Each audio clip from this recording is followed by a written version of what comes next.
आज हम समझेंगे class 10th maths NCERT book का चैप्टर नंबर 3 जिसका नाम है pair of linear equation in two variable. आज हम इस चैप्टर की एक्सरसाइज 3.6 के क्वेश्चन नंबर 1 के पार्ट 8 को सॉल्व करेंगे। क्वेश्चन नंबर 1 में हमें इक्वेशंस के कुछ पेयर्स गिवन हैं। हमें इन पेयर्स को रिड्यूस करना है, इट मीन्स चेंज करना है लीनियर इक्वेशंस में।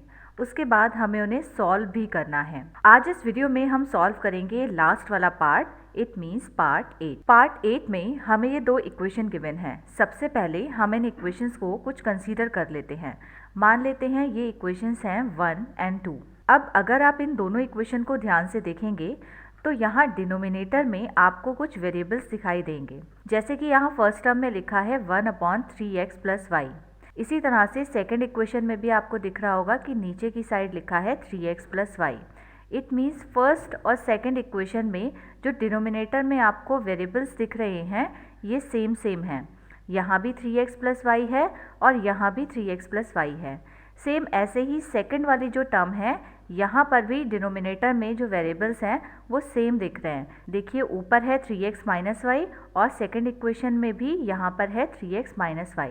तो इन दोनों इक्वेशन को लीनियर इक्वेशन में चेंज करने के लिए सबसे पहले ये जो वेरिएबल्स हमें दिख रहे हैं इनको हम कुछ कंसीडर करेंगे। मान लेते हैं कि फर्स्ट टर्म में ये जो वेरिएबल हमें नीचे की साइड दिख रहा है इट मीन्स 1/3x + y, ये है स्मॉल a के इक्वल। और इसी तरह से ये जो सेकेंड टर्म में दोनों इक्वेशन में नीचे की साइड हमें दिख रहा है इट मीन्स 1/3x - y, इसको हम कंसीडर कर लेते हैं स्मॉल b के इक्वल। अब इन दोनों इक्वेशंस में हम ये अरेंजमेंट पुट कर देते हैं। तो देखिए फर्स्ट वाली इक्वेशन में यहाँ पर है 1/3x + y, तो इसके प्लेस पर हम पुट करेंगे स्मॉल a। तो फर्स्ट इक्वेशन में फर्स्ट टर्म हो जाएगी स्मॉल a, फिर हम लगाएंगे ये वाला प्लस का साइन और उसके बाद यहाँ पर 1/3x - y के प्लेस पर हम पुट कर देंगे स्मॉल b। तो यहाँ आ जाएगा स्मॉल b इक्वल टू में 3/4 एज इट इज़ रहेगा। अब ये हमें मिल गई एक नई इक्वेशन, इसको हम मान लेते हैं इक्वेशन नंबर 3। अब इसी तरह से ये जो सेकंड वाली इक्वेशन है इसमें भी हम ये दोनों अरेंजमेंट पुट करते हैं। सेकंड इक्वेशन की जो फर्स्ट टर्म है इसको हम कुछ इस तरह से लिख सकते हैं 1/2 × 1/3x + y। अब ये जो 1/3x + y है इसके प्लेस पर हमें पुट करना है स्मॉल a। तो हम लिखेंगे 1/2 × स्मॉल a और 1 की मल्टीप्लाई करने पर हमें a मिलेगा और नीचे देखिए डिवाइड में 2 एज इट इज़ रहेगा। इट मीन्स हमारा जो नया अरेंजमेंट बनेगा वो कुछ इस तरह का बनेगा। तो सेकेंड वाली इक्वेशन में इस वाली टर्म के प्लेस पर हम पुट करेंगे a/2। अब इसी तरह से अगर हम इस सेकेंड वाली टर्म को कन्वर्ट करेंगे तो ये कुछ इस तरह से हो जाएगी b/2, क्योंकि देखिए 2 तो नीचे की साइड हमें दिख ही रहा है और ये जो 1/3x - y है इसके प्लेस पर हमने b पुट किया है। इक्वल टू में ये जो माइनस का 1/8 है ये एज इट इज़ रहेगा। अब देखिए जो इक्वेशन हमें मिली है इसको हम थोड़ा और सिंप्लीफाई भी कर सकते हैं। इस इक्वेशन में हम इन दोनों टर्म का एलसीएम भी ले सकते हैं। एलसीएम लेने पर ये हो जाएगा a - b/2 इक्वल टू में -1/8। अब देखिए ये जो 2 है ये है डिवाइड में और जब ये इक्वल टू के इस साइड जाएगा तो ये हो जाएगा मल्टीप्लाई में। तो हम इसको कुछ इस तरह से लिख सकते हैं a - b = 1/8 इंटू में 2। अब इस 2 से इस 8 को हम डिवाइड कर सकते हैं तो हमें नीचे की साइड मिलेगा 4। इट मीन्स इक्वेशन हो जाएगी a - b = 1/4।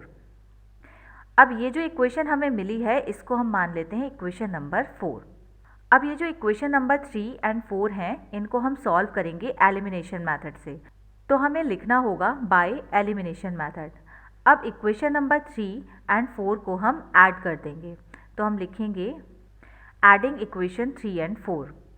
अब इक्वेशन 3 एंड 4 को हम फिर से लिखते हैं। इक्वेशन 3 है a + b = 3/4 और इक्वेशन नंबर 4 है a - b = -1/4। ऐड करने पर नीचे वाली इक्वेशन के जो साइन है वो चेंज नहीं होते हैं। इट मीन्स a प्लस का है तो प्लस का ही रहेगा, b माइनस का है तो माइनस ही रहेगा और यहाँ पे 1/4 माइनस का है तो ये भी माइनस ही रहेगा। अब देखिए इस प्लस b से माइनस b को हम कैंसिल कर सकते हैं और देखिए यहाँ पे ये दोनों a आपस में ऐड हो जाएंगे तो हो जाएगा 2a इक्वल टू में 3/4 लिखेंगे हम और देखिए माइनस का 1/4 है तो यहाँ हम लिखेंगे -1/4। अब इसको हम सॉल्व करते हैं तो ये हो जाएगा 2a इक्वल टू में 3 - 1/4, क्योंकि इन दोनों टर्म्स का एलसीएम 4 ही आएगा। तो इसको सॉल्व करने पर हमें मिलेगा 2a इज इक्वल टू 2/4। और देखिए इस 2 और 4 को हम डिवाइड कर सकते हैं तो हमें मिल जाएगा 1/2। अब इससे a की वैल्यू हमें मिल जाएगी 1/4, क्योंकि ये जो 2 है a के साथ में इसकी मल्टीप्लाई हो जाएगी इस नीचे वाले 2 से। तो इस तरह से a की वैल्यू हमारे पास आ चुकी है। अब हमें फाइंड करनी है स्मॉल b की वैल्यू। स्मॉल b की वैल्यू निकालने के लिए हम इक्वेशन नंबर 3 या इक्वेशन नंबर 4 किसी का भी यूज़ कर सकते हैं। सपोज़ हम इक्वेशन नंबर 3 यूज़ करते हैं तो हम लिखेंगे फ्रॉम इक्वेशन 3। इक्वेशन 3 है हमारे पास a + b इक्वल टू 3/4। अब यहाँ a के प्लेस पर हम पुट कर देंगे 1/4 प्लस b इक्वल टू में 3/4 एज इट इज़ रहेगा। अब इससे b इज इक्वल टू हो जाएगा 3/4 माइनस 1/4, क्योंकि ये जो 1/4 है ये चला जाएगा राइट हैंड साइड में। अब इन दोनों टर्म्स का हम एलसीएम लेंगे तो इससे b इज इक्वल टू हो जाएगा 3 - 1/4। अब इससे b इज इक्वल टू हो जाएगा 2/4 और 2 और 4 को हम डिवाइड करेंगे तो इससे b की वैल्यू आ जाएगी 1/2 के इक्वल। अब ये जो a और b की वैल्यूज़ हमें मिली हैं इनकी हेल्प से हम फाइंड करेंगे x और y की वैल्यूज़। स्टार्टिंग में हमने कंसीडर किया था कि जो 1/3x + y है वो स्मॉल a के इक्वल है और स्मॉल a की वैल्यू हमने फाइंड की है 1/4। इट मीन्स ये जो 1/3x + y है ये हो जाएगा 1/4 के इक्वल। अब देखिए इनकी हम करेंगे क्रॉस मल्टीप्लाई, तो इस 4 की मल्टीप्लाई इस 1 से करनी होगी तो यहाँ पर 4 आ जाएगा।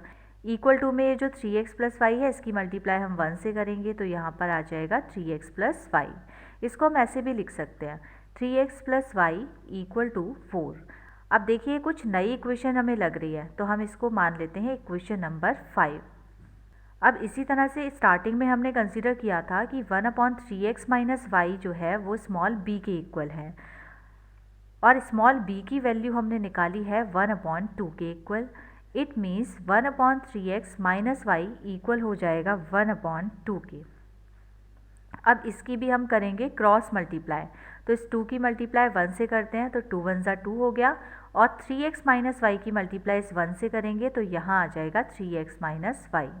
इसको हम कुछ इस तरह भी लिख सकते हैं 3x - y इक्वल टू में 2। इसको हम मान लेते हैं इक्वेशन नंबर 6। अब अगर आप इक्वेशन नंबर 5 और 6 को ध्यान से देखेंगे यहाँ पर वेरिएबल ऑलरेडी इक्वल है। देखिए यहाँ पर है 3x, यहाँ भी है 3x और 5th इक्वेशन में यहाँ पर y है, इसी तरह से 6th इक्वेशन में यहाँ पर भी y है। इट मीन्स एलिमिनेट करने के लिए इनके जो वेरिएबल हैं उनको हमें इक्वल नहीं करना होगा। अगर हम इन दोनों इक्वेशन को प्लस कर दें तो इन दोनों इक्वेशन को एलिमिनेट करने के लिए हमें इन्हें ऐड करना होगा, जिससे कि प्लस का y कैंसिल हो जाएगा माइनस के y से। तो हम लिखेंगे बाय एलिमिनेशन मेथड, और क्योंकि हमें इन दोनों इक्वेशन को ऐड करना है तो हम लिखेंगे एडिंग इक्वेशन 5 और 6। अब इक्वेशन 5 और 6 को हम फिर से लिख लेंगे। जब भी हम इक्वेशन ऐड करते हैं तो नीचे वाली इक्वेशन के साइन हम चेंज नहीं करते हैं। इट मीन्स 3x प्लस का है तो प्लस ही रहेगा, y माइनस का है तो माइनस ही रहेगा और ये 2 प्लस का है तो प्लस का ही रहेगा। अब देखिए प्लस y से माइनस y को हम कैंसिल कर सकते हैं और यहाँ पर 3x है और नीचे भी 3x है, ये ऐड होके हो जाएगा 6x। इक्वल टू में 4 और 2 को ऐड करने पे हमें मिलेगा 6, तो इससे x इज इक्वल टू हो जाएगा 6/6। इट मीन्स x की वैल्यू आ गई 1। अब x की इस वैल्यू को हम पुट करेंगे इक्वेशन नंबर 5 में, जिससे हमें y की वैल्यू भी मिल जाए। तो हम लिखेंगे फ्रॉम इक्वेशन 5, इक्वेशन 5 है 3x + y इक्वल टू 4। अब इस x के प्लेस पर हम 1 पुट करते हैं तो ये हो जाएगा 3 × 1 + y इक्वल टू 4। इसे सॉल्व करने पे हमें मिलेगा 3 + y इक्वल टू 4, तो इससे y इज इक्वल टू हो जाएगा 4 - 3। इट मीन्स y की वैल्यू आ गई 1। So x is equal to 1 and y is equal to 1, यही है हमारे final answers. So I hope आपको ये क्वेश्चन अच्छे से समझ आ गया होगा। अब हम मिलते हैं नेक्स्ट क्लास में नेक्स्ट क्वेश्चन के साथ, तब तक के लिए गुड बाय।